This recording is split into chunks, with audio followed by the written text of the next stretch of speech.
Hello everyone, welcome back to the Real Queen of Fertility 33 channel. I am Tatiana and I'm here with some articles, okay? We'll be talking about racial terrorism, okay? So let's begin.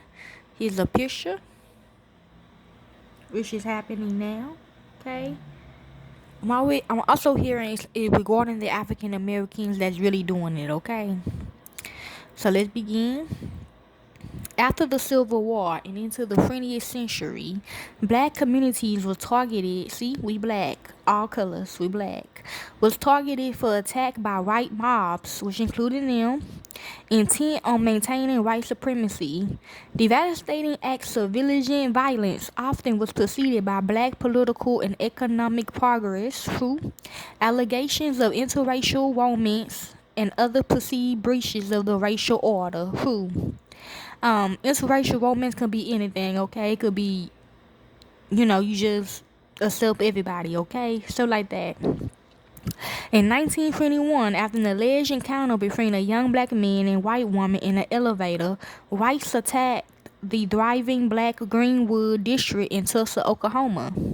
A 16-hour massacre left Negro Wall Street, the nation's wealthiest black community, burned to the ground. 300 black people dead and more than 10,000 homeless and destitute.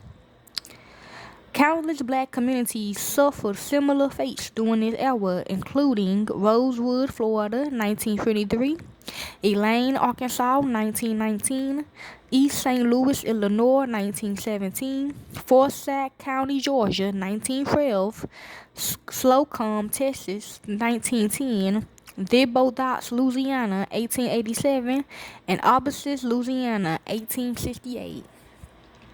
The era of racial motivated terror also took the form of brutal lynchings in which mobs of white villainy kidnapped and murdered black people accused of crimes or of the slightest social taboo. Those who was in conflict with whites or who was just in the wrong place at the wrong time.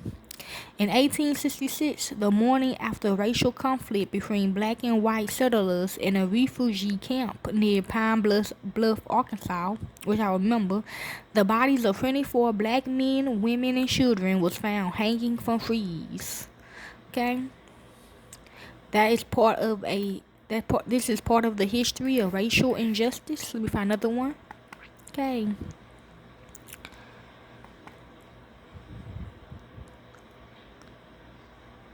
Okay, this is titled Race, Ethnicity, and War on Terror.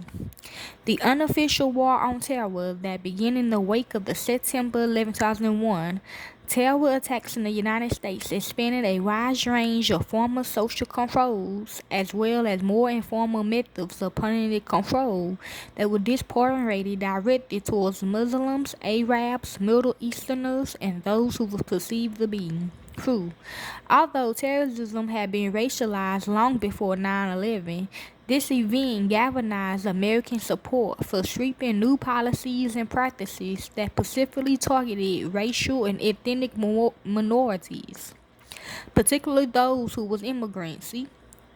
Them, okay? The white supremacists and stuff like that. New agencies and prisons was created.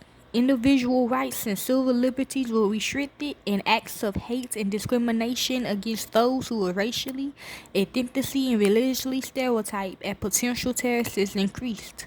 That we all see today. Okay, we see all this today. Although research shows that most domestic terrorism is not perpetrated by Muslims and Arabs, true, or those originating from the Middle East, which you probably thought growing up, but it really not. The racialized stereotype of terrorists had a major impact on how the war on terror was executed and how it implemented affected members of certain minority groups in the United States, which is true. And this is all I have to talk about when it comes to racial terrorism. Okay, so look in the description box for more videos on it. Okay, hope y'all enjoy. Peace.